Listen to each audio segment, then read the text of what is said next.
कौन ब्रह्मा का पिता है, कौन विष्णु की मां, शंकर का दादा कौन है, हमको दे बता। ये जानने के लिए कृपया सुनिए। जगत गुरु तत्वदर्शी संत रामपाल जी महाराज के अमृत वचन सर्व पवित्र धर्मों के पवित्र शास्त्रों के आधार पर।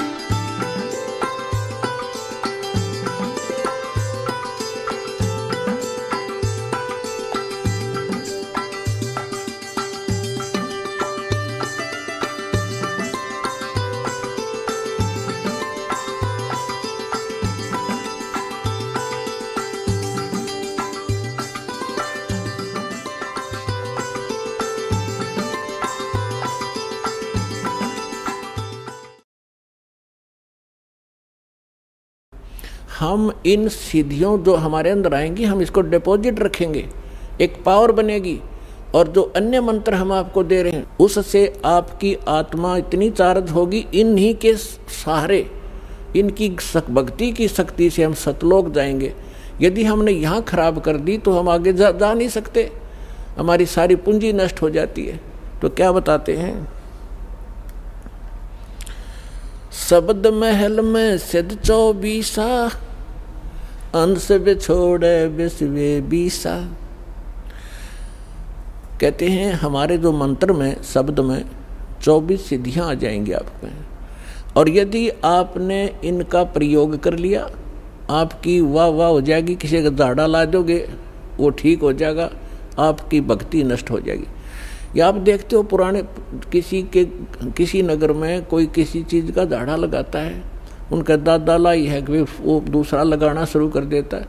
ये पूर्व जन्म के पुण्यकर्मी प्राणी थे और पहले भी इन्होंने ऐसे बैठा लिया, और दोबारा थोड़ी बहुत पूंजी बची थी, वही झाड़े ला कर नाश कर जाएंगे। तो इसलिए हमने चौकस होना है, थोड़ा बुद्धि से काम लेना है। झाड़ा लाने से बात नहीं बनेगी, उसको अपना इस परमात्मा से जोड़े, वो भी अपना धन इकट्ठा करे, आप भी करो। क्या बताते हैं, शब्द महल में सिद्धि 24 अंश बिछोड़े विश्वे 20। एक सिद्धि सुर देव मिलावे, एक सिद्धि मन वृत्ति बतावे।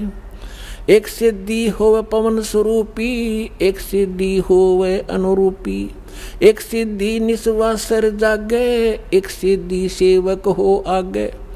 एक सिद्धि स्वर्गापुर धावे, एक सिद्धि जो सब घट छावे। एक सिद्धि सब सागर पीवे, एक सिद्धि जो बहुजुग जीवे। एक सिद्धि जो उड़े आकाशा, एक सिद्धि परलोक के वासा। एक सिद्धि कष्ट तन जारा, एक सिद्धि तन हंस निहारा। एक सिद्धि जल डूब न जाई, एक सिद्धि जल पैर न लाई।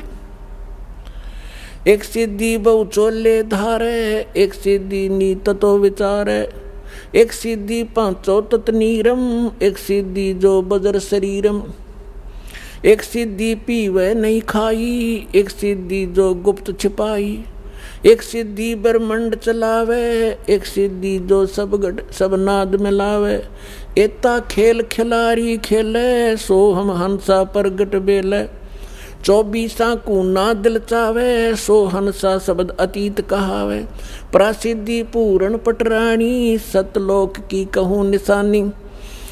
सतलोक सुख सागर पाया, सतगुरु भेद कबीर लखाया। परमहंस पे खो परवाना, जन कहते दास गरीब दीवाना। अब आदरणीय गरीबदास साहिब जी गांव छुड़ानी जिला दद्दर वाले, इनको परमेश्वर मिले थे स्वयं आकर के गांव छुड़ानी के जंगल में, खेतों में, जहां ये अपने अन्य सहयोगी साथी ग्वालों के साथ, अन्य पालियों के साथ वहाँ गौ चरा रहे थे। 10 वर्ष के बालक थे। और परमात्मा का विधान है जो ऋग्वेद मंडल नंबर 9 सूक्त 86 के मंत्र 26 और 27 में, ऋग्वेद मंडल नंबर 9 सूक्त 82 के मंत्र 1, 2, 3 में, ऋग्वेद मंडल नंबर 9 सूक्त 54 के मंत्र 3 में, ऋग्वेद मंडल नंबर 9 सूक्त 20 मंत्र 1 में, ऋग्वेद मंडल नंबर 9 सूक्त 1 मंत्र 8 और 9 में, ऋग्वेद मंडल नंबर 9 सूक्त 94 के मंत्र 1 में, ऋग्वेद मंडल नंबर 9 सूक्त 95 के मंत्र 2 में, ऋग्वेद मंडल नंबर 9 सूक्त 96 के मंत्र 16 से लेकर 20 में, और भी अनेक स्थानों पर यह स्पष्ट किया है कि परमात्मा ऊपर के लोक में रहता है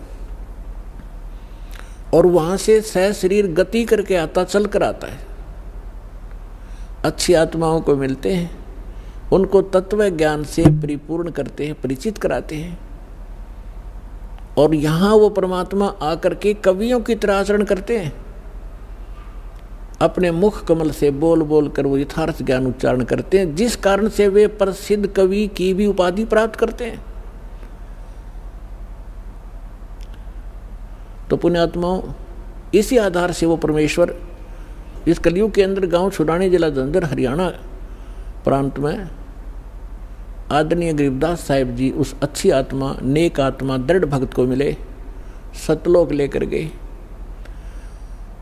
और सब ब्रह्मांडों से परिचित कराया। ब्रह्मा विष्णु महेश के लोक दिखाए, धर्मराज का लोक दिखाया, नरक और स्वर्ग दिखाए, देवी देवताओं की सतिथि दिखाई, और ये पितृभूतों का लोक, जो पितृलोक, वो दिखाया। फिर काल जहाँ 1 लाख मानव शरीरधारियों को भून कर खाता, वो तपतशिला दिखाई। फिर 11वां द्वार पार करके अक्षर पुरुष के लोक में 21 7 संग ब्रह्मांडों को पार करके फिर भंवर गुफा से होते हुए 12वां द्वार पार करके सतलोक में पहुँचे, जहाँ परमात्मा का निज स्थान है और आप और हम सभी वहाँ रहा करते थे। वहाँ आपके आज भी ज्यों के तो महल बरकरार हैं, आपका बहुत बड़ा स्थान है, हरे भरे वहाँ पर फलदार वृक्ष हैं, सदाबहार वृक्ष हैं, और वहाँ किसी चीज़ का भाव नहीं, वहाँ जन्म मृत्यु नहीं होता, वहाँ पर वृद्ध अवस्था नहीं है, वहाँ मृत्यु नहीं है। आपका ज्यों का तो परिवार जुड़ेगा, जैसे अब आपके शरण में, आपके घर पर जितने भी आपके बच्चे जन्म लेंगे वो आपकी पुण्य आत्मा होंगी और आप पहले वहाँ चले जाओगे। इसी प्रकार से वो, इसी साधना से वो भी आपके पास वहाँ पहुँचेंगे और आपका फिर ज्यों का त्यों एक परिवार जुड़ेगा। अपने आत्माओं, जिस लोक में आप रह रहे हो, यो लोक रहने का है। हमारी इस काल ने घनी भांग प्या रखी है और हम इसी में मस्त, हमने ज़्यादा दिखाइए नहीं देता। अब आपका परिवार है, आपके बच्चे हैं, रिश्तेदार हैं, भाई बहन, पति पत्नी, आपको कितने प्यारे लगते हैं, और जो मकान बनाकर आप आराम से रह रहे हो, कितना अच्छा लगता है। और 1 सेकंड में मृत्यु हो जाए तो खा कहिए, ये क्या है, आपका है, काया तेरी है नहीं, ये माया कहाँ से हो। परमात्मा कहते शरीर है तेरा नहीं, और तू चिपका बैठा प्लाटा गए और कोठी और बंगलियाँ गए, फैक्ट्री और इनके, कहाँ मती मारेगी तुम्हारी, क्योंकि ये ज्ञान की कमी के कारण हम यहीं चिपक गए। और वहाँ जाएंगे हम, कभी मृत्यु नहीं, वृद्ध अवस्था नहीं, कोई वृद्ध होना नहीं चाहता और कोई मरना नहीं चाहता। अंतिम सांस तक भी न सोचे, एक सांस हो राजा भगवान, 10 दिन और मिल जाएं और फिर भी मृत्यु होगी। तो ऐसे लोक में हम रह रहे हैं, तो ये मृत्यु तो यहाँ डेफिनेट है, लेकिन इस मृत्यु से पहले जो क्रियाएं दास आपको बताएगा, ये कर लेना बस, और फिर मालिक पर छोड़ देना। आप सतलोक चले जाओगे, वहाँ जाने के बाद फिर पुनर्जन्म आपका नहीं होगा। कहते हैं भक्ति बीज होए जो हंसा, और तारों तास के 71 वंशा। 101 पीढ़ी पार होगी आपकी, जब सच्चे दिल से लगे रहे आप, क्योंकि आप दृढ़ होंगे तो आपके बच्चे दृढ़ होंगे।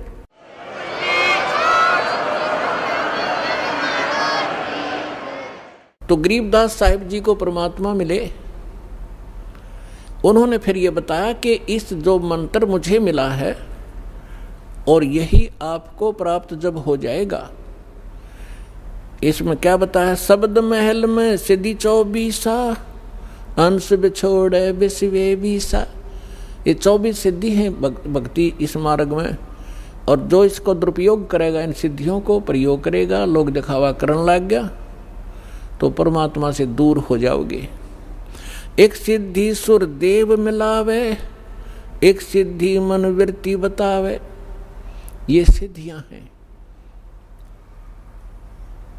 एक सिद्धि हो पवन स्वरूपी, एक सिद्धि हो वे अनुरूपी, एक सिद्धि निस्वासर जागे, एक सिद्धि सेवक हो आगे। एक गोहाना के पास गांव है खेड़ी दमकन, वांस दास के मामा का गांव है वो, वहाँ हम जाते रहते थे। तो वहाँ के व्यक्ति क्या बताया करते थे कि यहाँ एक नेकी राम नाम के कबीर पंथी थे। अब ये फीत तलाव कबीर पंथ की ढोवें डले, तो उसकी क्या बताया, वहाँ एक आश्रम बना हुआ है नेकी राम जी का, और वो नेकी राम जी थे गीसा दास साहिब जी के शिष्य। लेकिन गीसा दास साहिब जी की साधना वो थी जो परमेश्वर ने बताई थी, और नेकी राम जी पूर्व जन्म के कोई साधक तपस्वी थे, लेकिन वो पुरानी बीमारी साथ रहती है। जो गुरुदेव से वो पूर्ण मंत्र तो उनको मिले नहीं थे, किसी को दिया नहीं उन्होंने, लेकिन अन्य जो साधना बताई थी वो भी उनका कल्याणकारक थी, ताकि उनको मनुष्य जीवन मिलते रहते, इस समय तक वो आ जाते। ऐसी साधना ये संत हमें दे कर गए थे। उसने वो भी छोड़ दी और वो पुरानी बीमारी ला ली, तप करने लगे। उस तप से उसमें सिद्धि आ गई, सारी रात मतलब सोता नहीं थे वह। तो उस आश्रम के निर्माण की कथा सुनाया करते हैं वो वहाँ के व्यक्ति के नेकी राम जी यहाँ बनी में आकर बैठे थे वृक्ष के नीचे, और साधु संत के रूप में थे। गांव वालों ने देखा, एक दिन देखा, 2 दिन देखा, 10 दिन देखा कि भी महात्मा दिन रात जागता है, सोता नहीं है। एक चर्चा का विषय बन गए। लोगों ने रात को छुप कर देखा, दिन में उसके पास बैठे रहते, ड्यूटी लगा दी, वह तसल्ली करो, पूरी जांच करो। तो उन्होंने 1 महीने तक देखा, वो सोया नहीं। इसी बात से वो महात्मा पाक गया, आश्रम बना दिया और पूजा शुरू होगी। खाकता फिर वो, ये घोड़े सारे दिन रात जागेंगे, मोक्ष हो जाएंगे। तो ये सब बगैर ज्ञान, बिना ज्ञान के हम ऐसे डले ढोरे थे। एक सिद्धि निस्वासर जागे, एक सिद्धि सेवक हो आगे, एक सिद्धि सुरगापुर धावे, एक सिद्धि जो सब गठावे। अब जैसे ये गोपी चंद और भर्तृहरि जी को हमारे हिंदू समाज में मानते हैं कि ये मुक्त हो गए, ये पार हो गए, पार नहीं हुए, ये ताड़ यहीं पर भटक रहे हैं। जैसे एक सिद्धि सुरगापुर धावे, अब इसी ऐसी सिद्धि हो जाती है इनकी मृत्यु के उपरांत ये स्वर्ग में भी जा सकते हैं और वहाँ से यहाँ भी आ सकते हैं और अपना जीवन नासी कर रहे हैं। फिर बताया है, एक सिद्धि सब सागर पीवे, एक सिद्धि जो बहुजुग जीवे। एक सिद्धि सब सागरों को पी लेती है। अब जैसे आपको बताया था, अगस्त ऋषि जी ने यही डले डोए थे, एक सिद्धि प्राप्त कर ली के 7 समुद्र पी लिए, फिर हो गया मुक्त। यानी मोक्ष मार्ग इससे हटकर है, जो अभी तक अपने हाथ लगा नहीं था, अब दया करी भगवान ने, वो मोक्ष मार्ग आपको प्राप्त हो रहा है। अब जैसे जो प्रसंग चला था कि आप कितने पुण्यकर्मी प्राणी हो, आपको सतगुरु मिल गए, वो संत मिल गए। जैसे गीता अध्याय नंबर 7 के श्लोक नंबर 18 के ऊपर वर्णन चल रहा है कि गीता ज्ञानदाता कहता है ये ज्ञानी आत्मा है तो उद्धार, क्योंकि इनका उद्देश्य ये था कि मनुष्य जीवन बार बार नहीं मिलता और मनुष्य जीवन प्राप्त करके परमात्मा प्राप्ति नहीं हुई तो जन्म भी व्यर्थ है। उनको ये भी ज्ञान हो गया कि अन्य उपासना देवी देवताओं की पूजा नहीं करनी, इससे मोक्ष नहीं हो सकता। लेकिन वो मेरे वाली अनुत्तम साधना में, घटिया साधना में ही आश्रित रहे, मेरे वाली घटिया गति में आश्रित रहे। गति कौन सी? स्वर्ग ब्रह्मलोक से, ओम नाम से ब्रह्मलोक प्राप्त होगा, फिर जन्म मृत्यु ज्यों की तो। गीता अध्याय नंबर 7 के श्लोक नंबर 19 में स्पष्ट कर दिया गीता ज्ञानदाता ने कि बहुनाम जन्मानाम अन्ते ज्ञानवान माम प्रपत्ते वासुदेवम सर्वमिति सैमात्मा सुदुर्लभ है। क्या बताना चाहते हैं गीता ज्ञानदाता के बहुत बहुत जन्मों के अंत के जन्म में कोई ज्ञानी व्यक्ति, ज्ञानी आत्मा, बुद्धिमान व्यक्ति ब्रह्म तक की साधना करता है। नहीं तो इन नीचे की साधनाओं में ही कोई भूत प्रेतों की, पितरों की श्राद्धों में उलझ पुलझ, या श्री विष्णु, श्री शिव जी, ब्रह्मा जी, देवी देवताओं की पूजा करता है। बहुनाम जन्मानाम अन्ते ज्ञानवान माम प्रपद्यते। बहुत बहुत जन्मों के अंत के किसी जन्म में ज्ञानी आत्मा मेरी भक्ति करता है। और वासुदेव सर्वमिति सैमात्मा सुदुर्लभ है।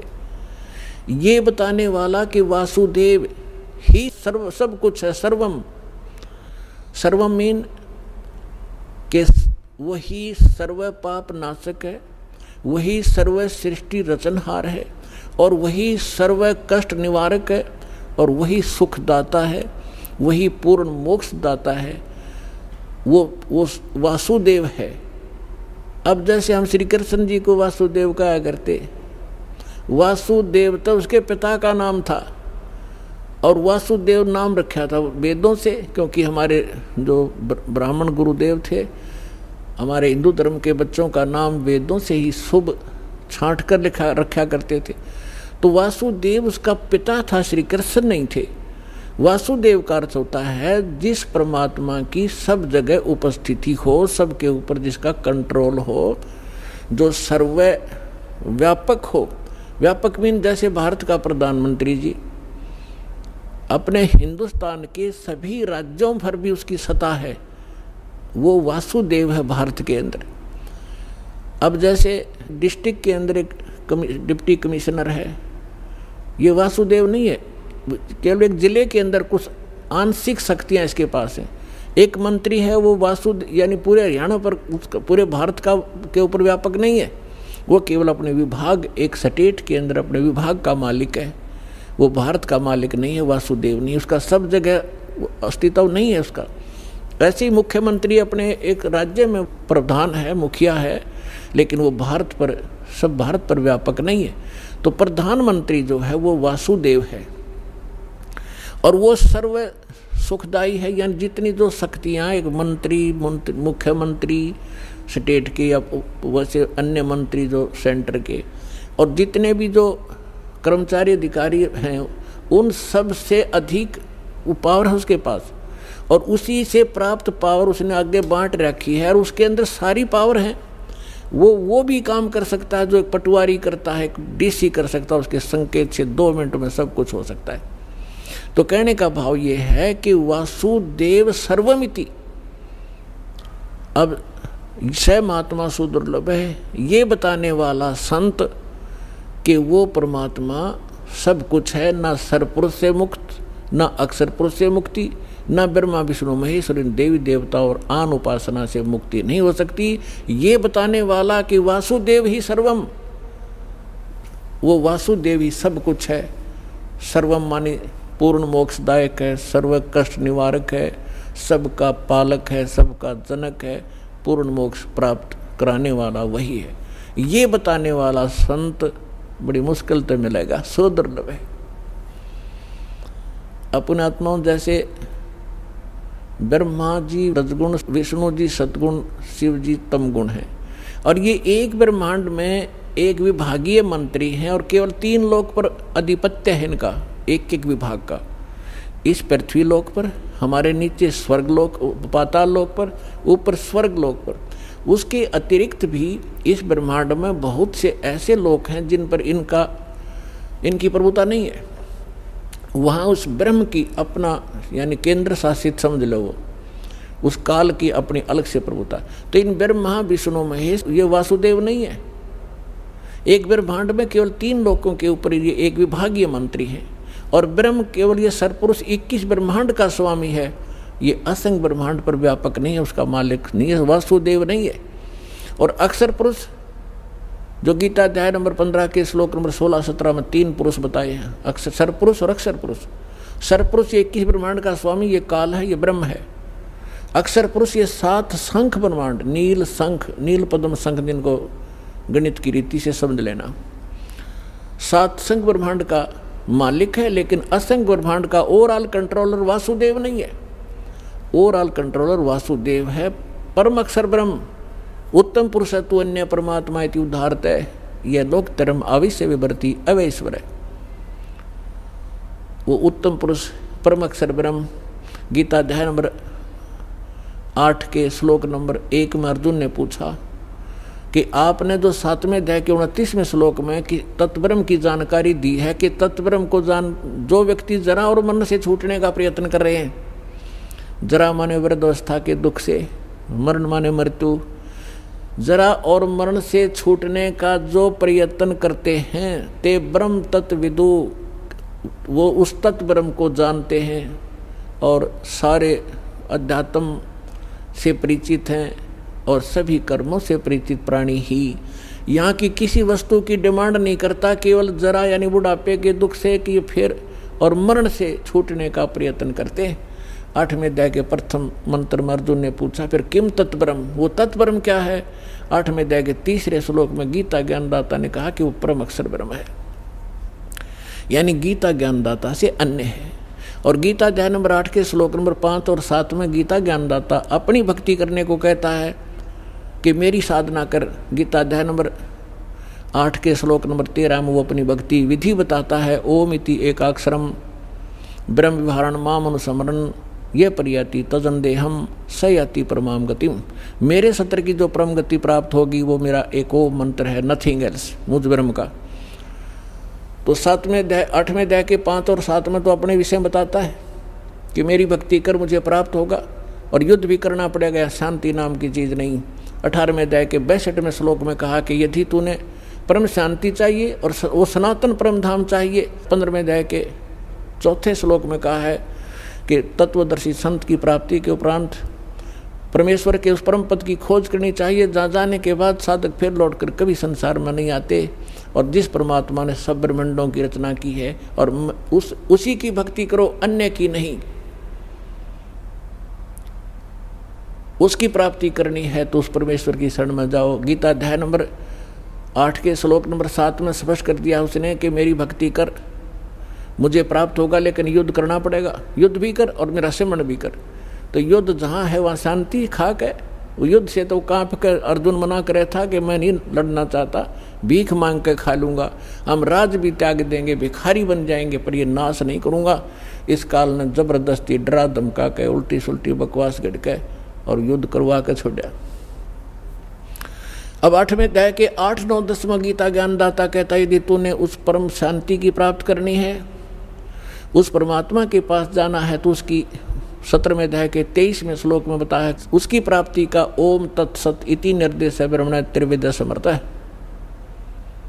उसके विषय में उसने स्वयं बता दिया कि मैं नहीं जानता, किसी तत्वदर्शी संत से पूछो। तो उसकी साधना करनी है तो वो मंत्र है।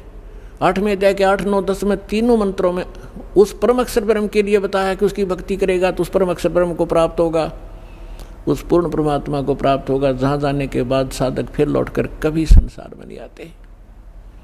तो यहाँ गीता अध्याय नंबर 7 के श्लोक नंबर 19 में ये स्पष्ट कर रहा है कि बहुनाम जन्मानाम अंते ज्ञानवान माम प्रवर्ते। 7वें अध्याय के 12 से 15 तक तो स्पष्ट कर ही दिया। तीनों गुणों रजगुण ब्रह्मा सतगुण विष्णु तमगुण शिव जी की साधना करने वाले राक्षस स्वभाव को धारण किए हुए मनुष्यों में नीच दूषित कर्म करने वाले मूर्ख हैं। फिर अपने विषय में कहता है मेरे 4 प्रकार की साधक मेरी साधना करते हैं, अर्थार्थी, आर्त, जिज्ञासु और ज्ञानी। अर्थार्थी, आर्त और जिज्ञासु को रिजेक्ट करता है कि भक्त नहीं है। ज्ञानी मेरी आत्मा है, ज्ञानी मुझे अच्छे लगते हैं और उनको मैं अच्छा लगता हूँ क्योंकि वो मेरे लिए ही तड़फ रहे हैं। लेकिन उनको तत्वदर्शी संत ना मिलने से वो मेरे वाली अनुत्तम घटिया अश्रेष्ठ गति में श्रेष्ठ आश्रित रहे। तो पुण्यात्मा दास आपको ये बताना चाहता था कि आप कितने पुण्यकर्मी प्राणी हो कि आपको वो संत मिल गया जो वासुदेव का ज्ञान रखता है।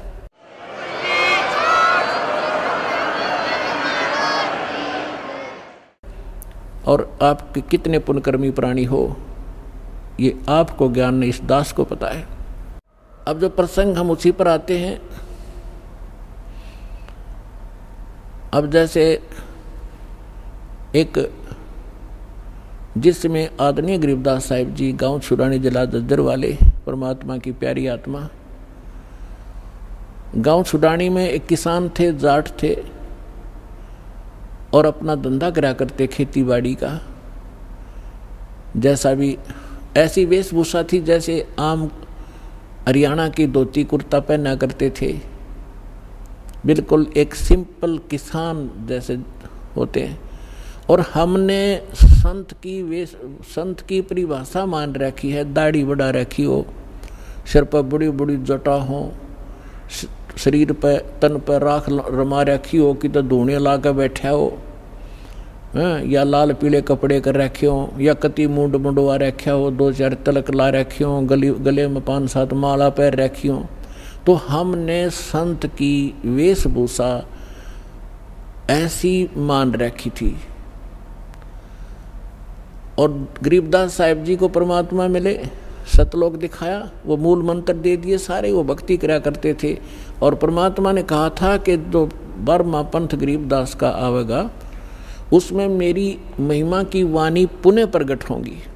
तो गरीबदास जी के द्वारा परमेश्वर ने अपना यथार्थ ज्ञान पुनः प्रकट करवाया, क्योंकि उनको मालूम था कि कबीर सागर के अंदर ये कबीर के 11-12 पंथ कुछ घुसपैठ करेंगे और यथार्थ ज्ञान को कुछ उसमें फेरबदल कर देंगे। तो परमेश्वर ने दोबारा वो ज्ञान कवा दिया और ऐसी जगह सुरक्षित रख दिया। गरीबदास जी द्वारा लिखा हुआ एक ग्रंथ है और उसके विषय में दास तो गरीबदास पंथ से ही अलग हुआ है। खूब जानकारी थी कि किस सब ने ये बता रखा था कि गरीबदास जी ने जो वाणी लिख रखी है, किसी ने मात्रा भी गलत लिख दी और कोई फेरबदल कर दिया वाणी में तो उसका बहुत बुरा हाल होगा। एक संत ने लालदास नाम का एक संत, दालदास नाम का एक संत था, उसने गरीबदास जी की वाणी में एक ऐसी, जैसे अपने बच्चों को माता पिता भी गाली दे देते हैं, तो वो उसमें ऐसी कुछ भाषा लिख प्रयोग कर रखी है धमकाने के लिए कि चेतावनी में चूक नहीं और क्या देऊं गाली, कि कहना था बहुत कुछ कह दिया कि और गाली दूं तुम्हारे को, इस तरह की और भी कुछ है। तो उसने सोचा कि ये अभद्र से शब्द हैं, इनको निकाल देता हूँ। उसने मूल ग्रंथ हाथ से लिखा जाता था, तो लिख तो पहले रखा था, वो बाद में हुआ था। उसने संशोधन करना चाहा, उसको पैरालिसिस हो गया और उसने सब जगह बता दिया कि इस ग्रंथ की किसी भी वाणी को छेड़ना मत, मेरी दुर्दशा इसी कारण से हुई है। और छुड़ानी के अंदर उसकी एक अलग से मकान भी बना हुआ, दयालदास कोठी बोले उसने। तो उस परमात्मा ने ऐसा झटका दिया कि गरीबदास के पंथ में इस ग्रंथ साहब में किसी ने 250 वर्ष हो गए, किसी ने मात्रा भी गलत नहीं की, जो आज अपने पास सुरक्षित है। तो गरीबदास साहिब जी ने वाणी लिखवा दी थी। एक गोपाल दास नाम के दादूपंथी संत थे, बने हुए थे, उन्होंने ये लिखा था, ग्रंथ साहब तैयार हाथ से लिख दिया था। और उसी में से कुछ अंश निकाल कर, जैसे जपजी साहब बना रखा है गुरु ग्रंथ साहिब से, और गीता जी का कोई नित्य निकाल लेते हैं, 5-4 श्लोक रोज कर लेते हैं। ऐसे ही गरीबदास जी की वाणी से ब्रह्म वेदी वगैरह, ये जैसे हम आपको नित्यनेम के लिए देते हैं भक्ति बोध के माध्यम से, ऐसे वो गरीबदास जी के शिष्य जो थे वो ऐसे जाप किया करते थे, नित्यनेम ऐसे ही करते थे सुबह सुबह। तो वो लुधियाना के पास एक गांव है वासियर, उस वासियर गांव में बाहर बैठ कर कोई सफर कर रहा था, कहीं जा रहा था आगे, पहले पैदल चला करते थे। तो उसने एक तालाब देखा, तालाब के ऊपर नहा के और बैठ के वहाँ उसके किनारे और अपना नित्यनेम करने लग गया, जैसे आप डेली करते हो सुबह सुबह का। उसमें ब्रह्म वेदी पढ़ रहा था वो, ऊंचे स्वर में, रात की शांत सुबह सुबह वक़्त से बहुत अच्छी सुंदर दूर तक मधुर आवाज़ से पढ़ रहा था। और परमात्मा की वाणी तो आत्मा को खींचती है।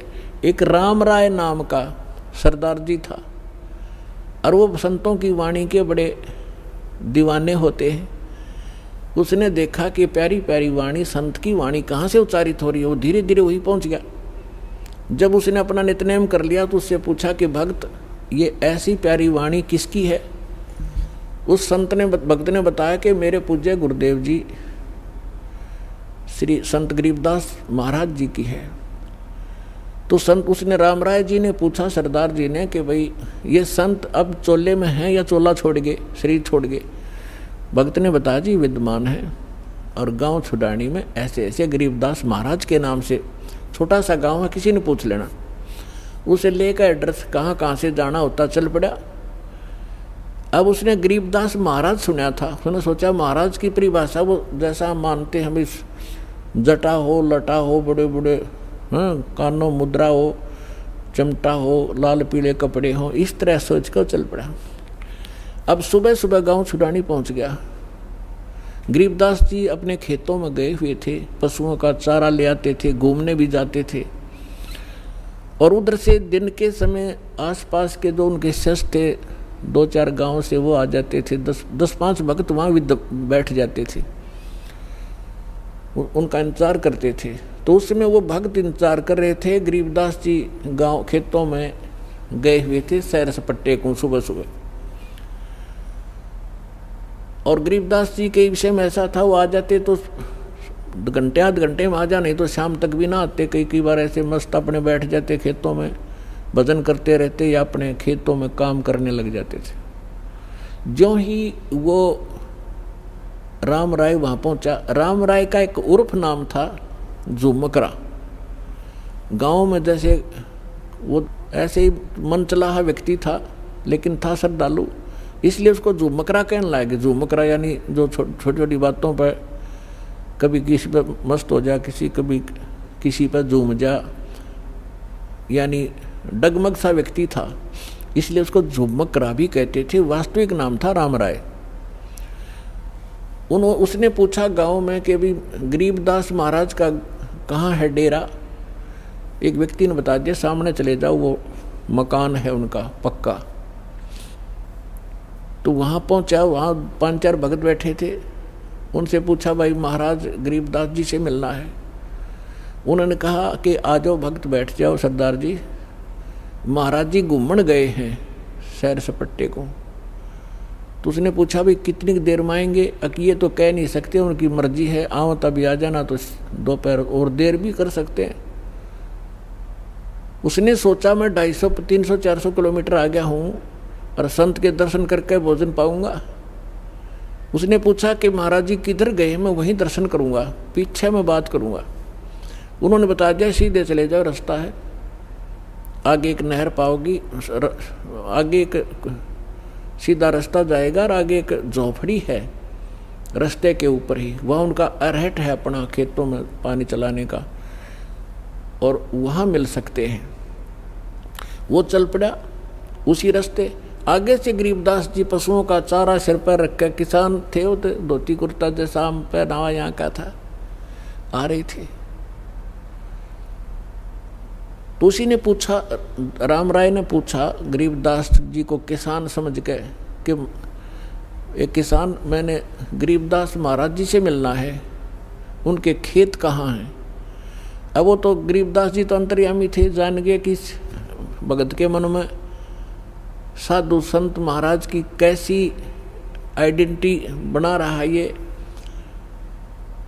और यदि मैं अब न्यू कह दूंगा कि मैं हूँ वो गरीबदास, तो ये यहीं से वापस हो लेगा, ये घर भी नहीं चलेगा। इसलिए गरीबदास जी ने कहा कि आ जाओ भक्त, मेरे साथ आ जाओ, मैं आपको गरीबदास से मिलाऊंगा। तो उसने कहा, जी वो इधर खेतों में गए, बताओ। हक नहीं, आ जा मेरे साथ। तुम वो आ गया वापस। जो ही गरीबदास जी सिर पे चारा लिए हुए थे, पशुओं का जवार का पूरा बरोटा बंडल, तो वहाँ बैठे भगत पहले दंडोत प्रणाम किया गरीबदास जी को, जो उनके शिष्य बाहर के गांव से आए थे। गांव वाले नहीं थे उनसे में उनके इतने, ये कुदरती हुआ कर दीवा तला अंधेरा होता ही है, दीवे के नीचे अंधेरा ही रहा करता था। तो राम राय ने सोचा भी ये कोई चौधरी साहब होगा और ये इसके नौकर नाकर हैं। उसने पूछा उन जो भक्तों से राम राय ने, कौन है ये? तो वो कहने लगे यही तो है गरीबदास जी महाराज। अब उस राम राय ने सोचा भाई देख 300 250 400 किलोमीटर आया, हरियो महाराज जी पाया, खुदा पाड़ निकली चुया, यानी ना इसका को माला पैर रखी, ना इसने सिर पर जटा रख रखी, ना यू कोई और एक भी लक्षण को नहीं साधु वाला था। लेकिन वो पहुंच गया था ठिकाने। गरीबदास जी ने वो सभी भक्तों को इधर उधर भेज दिया, किसी को बैलों को पानी पिलाने के लिए, किसी को चारा डालने के लिए, किसी को भाई 1 बाल्टी पानी भर जाओ मेरे लिए, मैं नहाऊंगा। और उसको कहा बैठ जा भाई राम राय, नाम भी नहीं पूछा था, परमात्मा ने कहा बैठ जा जो मकरा, 2 मिनट बात करूंगा तेरे तो पाछे में। अब ये इस बात से प्रभावित हुआ कि मैंने नाम भी ना बताया, इसने दोनों नाम बता दिए, शायद कोई जानकार आदमी, इसलिए वो बैठ गया, ना चला भी जाता। जब गरीबदास जी स्नान करने लगे और उंगली का कोई रहट रूट में आकर चोट लग गई थी, खेत में काम करते समय उसका पट्टी बांध रखी थी गरीबदास जी ने। तो जब स्नान करके धोती बांधने लगे, धोती से ही एक अंश छोटा सा पल्ला ऐसे बांधते हैं बेल्ट की तरह, हमारे यहाँ हरियाणा में उसको अड़बंद बोलते हैं। धोती तो उन्होंने जैसे तैसे लपेट ली तागड़ी में। उस राम राय से कहा कि राम राय झुमकरा आइए सरदार जी, मेरी उंगली का चोट लाग गई और यह बेल्ट बांध दे मेरी धोती की। अड़बंद बांधने लगे। और वो कैसे होता था, अब वो बड़ी धोती है ये, तो ऐसे एग्जाम्पल देता हूँ आपको। अब वो ऐसे कर लेते थे धोती के कुछ अंश को, उसी में से अलग से एक किनारे को, और ऐसे बांधते थे पेट के ऊपर का। जो मकरा जी राम राय को कहा कि ले गांठ लगा दे, उसने चारों तरफ से शरीर का करके और गांठ लानी चाहिए। वह गांठ जो है शरीर में से निकल आई धोती गरीबदास जी के, और उस धोती का गांठ लग गई। उसने सोचा धोखा लग गया तेरा, दूसरा फेर कर फटाफट। उसने दोबारा फिर ऐसे ही किया, फिर वह गांठ धोती का लगी गरीबदास जी के शरीर से निकल आई। अब तीसरी बार जब वो कोशिश करने लग गया, जब क्योंकि वो जो राम राय था वो श्री कृष्ण विष्णु जी का पुजारी था। अब उसने गरीबदास जी ने कहा रे राम राय यानी झुमकरा, मैं तो तेरे जैसा ही किसान हूँ। क्योंकि राम राय जो था वो भी 900 बीघे का मालिक था, किसान था। 900 बीघा, पहले बीघा बहुत बड़ा होता था, यानी आज तो 5 बीघे का 1 एकड़ बनता है, और उस समय 4 बीघे का ही 1 एकड़ होता था ना। 2.5 बीघे से 3.25 बीघे का 1 बीघा, आज के 3.25 बीघा और उस समय का 1 बीघा, यानी 1.5 बीघा का किला बन जाता, ये समझ लो।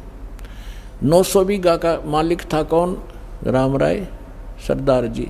और गरीबदास जी थे 1350 एकड़, 1350 बीघा जमीन के किसान थे, यानी 2500 बीघा के मालिक थे। 2500 बीघा, बड़े बीघा जो बोले जाते थे, यानी 1350 के लगभग किले बनते हैं।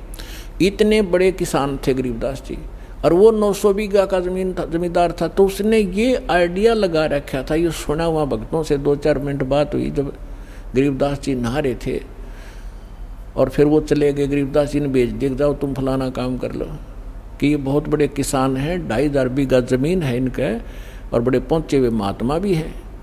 तो राम राय ये सोच रहा था कि वो मेरे कैसा किसान है, ये इसके नौकर नाकर होंगे और यहाँ पर, और ये इसके गुण गा रहे हैं। तो उसने जब गरीबदास जी ने कहा कि राम राय मैं तेरे जैसा व्यक्ति हूँ, किसान हूँ, पर धोती का गांठ क्यों ना लगती तेरे ते। जब उसने ऊपर ने देखा तो लीला होती है, परमात्मा ने वो शरण में लेना था। गरीबदास जी के सिर पर ऊपर का हिस्सा विष्णु जी का रूप हो गया, और वो चारों हाथ हो गए, सिर पर मुकुट और छत्र, वो सुदर्शन चक्र घूम रहा था। राम राय ने चरण पकड़ लिए। थोड़ी देर में फिर देखा तो गरीबदास जी, तो उसने सोचा तेरे मन में वैसे तेरी अपनी ही सोच होगी, या ये तो वैसे लग गया तेरा धोखा। और फिर वो उसके शरीर से निकल रही थी कि ये कोई जादूगर होगा। उसके मन में यहाँ अभी तक ये सेटिंग थी। फिर गरीबदास जी बैठ के कहा जा खाना खा पहले, फिर 2 बात कराएंगे सत्संग की। गरीबदास जी ने 4 घंटे सत्संग सुना उसको। सृष्टि रचना से लेकर यहाँ तक ब्रह्मा विष्णु महेश की सारी सतिथि बता दी, और किन मंत्रों से मोक्ष होगा, और नानक साहिब जी ने कौन से मंत्र जाप किए थे वो तुम्हारे हाथ नहीं। तो तब उसने राम राय ने कहा था कि हे भगवान, ये ज्ञान ओए होए आज तक किसी ने नहीं बताया परमात्मा, ये कहाँ छुपा था, क्या किसी को नहीं पता परमात्मा। गरीबदास जी कहते हैं कोटों मध्य कोई नहीं रे झूमकरा, अरबों में कोई गर्क सुनो रे झूमकरा, तत्व भेद कोई ना कह रे झूमकरा, ये पैसे ऊपर नाच सुनो रे झूमकरा। कि इस तत्व भेद से कोई परिचित नहीं है, ये सिर्फ पैसे के लालच में जंतर मंतर करते फिरते हैं ये संत। और कहते हैं करोड़ मनुष्यों में तुझे तत्वदर्शी संत नहीं मिलेगा, अरबों में कोई गुरुक, अरबों में गर्क mean complete in all respect. जैसे छोटा मोटा ज्ञान तो कबीरपंथी नकली भी रखते हैं, लेकिन इनके पास मंत्र नहीं, इनके पास अधिकार नहीं नाम देने का। तो बता, जैसे एक गांव में यदि 5000 एक गांव में 5000 आबादी है ना, तो उसमें कम से कम भी 4000 गुरु पावेंगे। कैसे पावेंगे? जैसे किसी बहन के बालक का दिक्कत हो रही है, एक बुढ़िया आवेगी पड़ोसन, ए बेटी इसका 12 लीका हो गया, इसके ऐसे 100 रुपया रख दे बोल गए। दूसरी आओगी 72 लीका बतावेगी, चौथी बतावेगी वही कमोई का बता देगी, इसका फलानी कर दे। कोई कहेगी चौराहे की माटी ला के इसके ऊपर गए फेंक दे। यानी ये सारे गुरु जैसे कर्म करते हैं, लेकिन कख नहीं पता। कोई रामकृष्ण की साधना बताता है, कोई किसी की बताता है। तो इस प्रकार के कहते हैं अरबों करोड़ मार्गदर्शकों में भी तुझे कोई संत नहीं मिलेगा, अरबों में कोई गर्क सुनो रहे जो मकरा। तो इसी प्रकार गीता अध्याय नंबर 7 के श्लोक नंबर 19 में कहा है कि बहु नाम जन्मानां अन्ते ज्ञानवान माम प्रपद्यते, और वासुदेव सर्वमिति स महात्मा सुदुर्लभ है। तो पुण्यात्माओं, ये दास है वो महात्मा, और वो अरबों में एक ये दास है।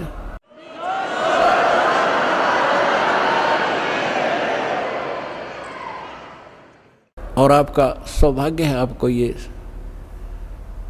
आज दास आपको ये बताना चाह रहा था कि आप आम आत्मा नहीं हो, आप परमात्मा की विशेष प्रिय आत्मा हो। क्योंकि अभी तक आपने ज्ञान का पता नहीं, अभी तक ये सूर्य उदय हुआ ही नहीं था सच्चे ज्ञान का।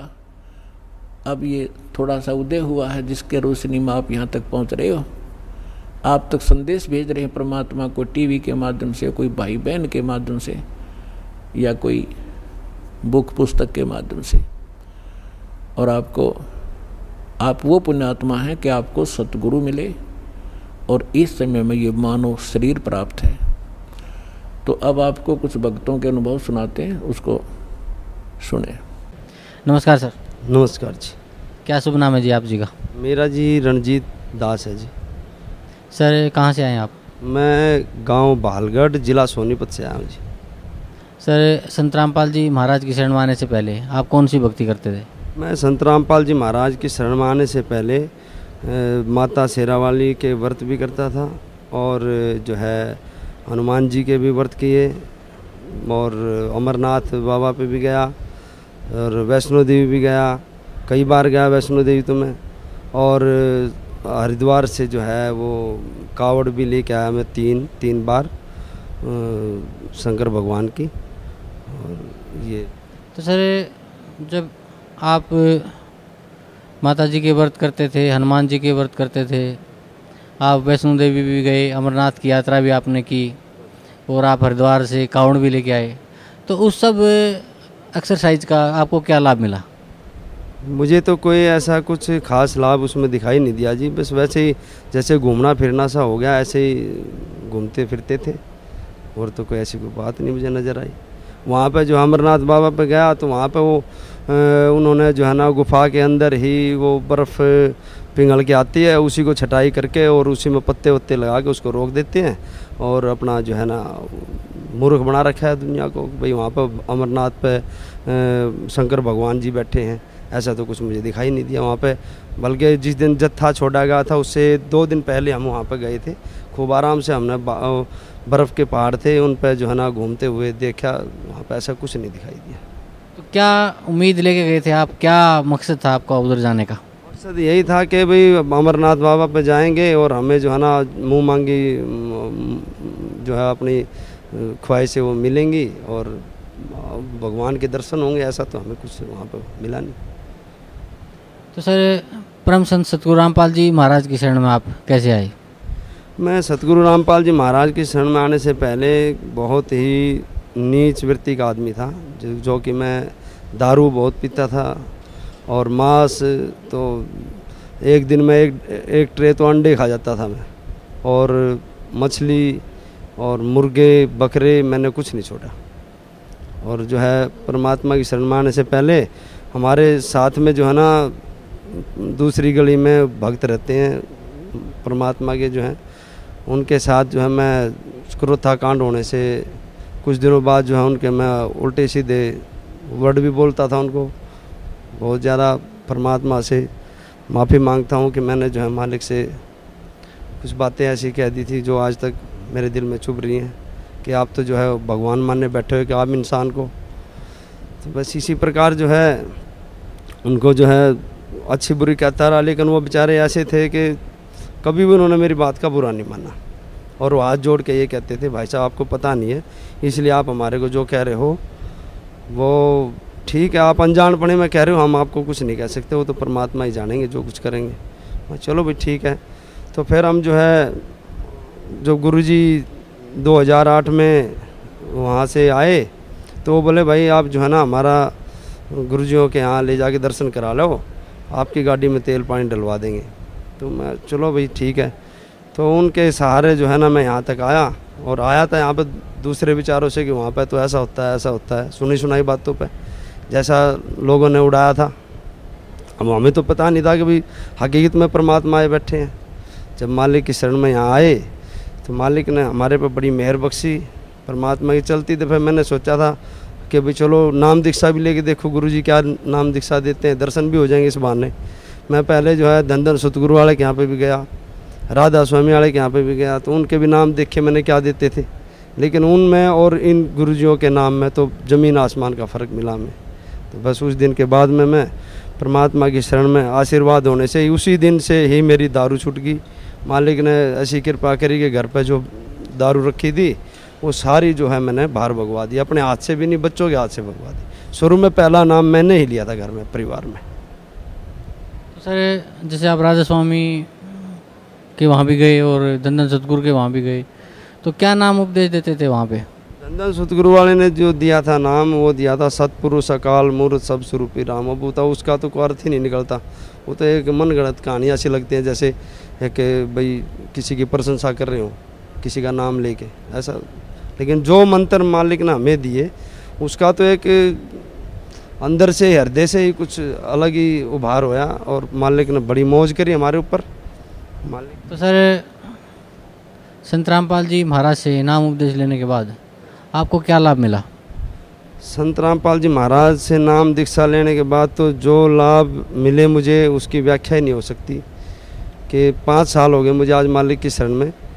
मालिक ने मेरे पे वो मेहर बख्शी है जिसका कि मैं अब कहने लगूँ तो सुबह निकल जाएगी।